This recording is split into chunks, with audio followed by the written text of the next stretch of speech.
In 2023, we had a referendum, and the referendum was set up to basically have a vote to allow First Nations people to have a say in Parliament.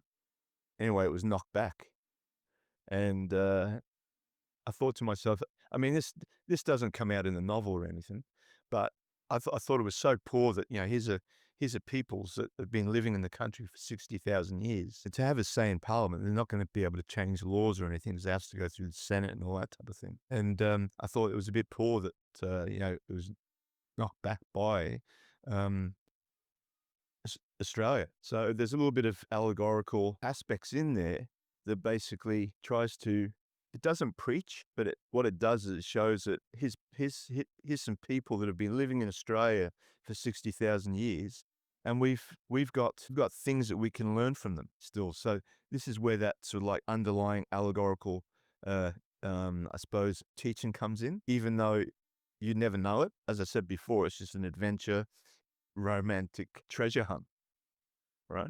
But those allegorical parts, they show that Jared has wisdom, and there's a lot that we can actually learn from First Nations people, and there's no reason to be scared of them or their culture or the way they live. I really, I feel the same. I think we can learn from each other, and especially when you're mentioning a deep appreciation for First Nations, especially culturally. What if we could go into more for the story? Was there a particular moment or event that sparked the idea for Outback Odyssey? It basically started, even though sort of like underlying, I've already mentioned, just I suppose the actual concept. And people say, "Oh, call me an advocate," and I've never really considered myself an advocate. I'm just an author that likes writing novels. And as I said, it's I don't preach, I just tell a story. So the original concept came from a time when I was actually a national coach, and I was coaching one of the national Paralympic teams, and the government and the Australian Sports Commission came up with this plan called the Winning Edge program, and they were only going to fund teams in the country or athletes in the country that were 10th above or 10th in the world or above. And at that time, we were 10th in the world, and just missed out on the London Olympics and that type of thing.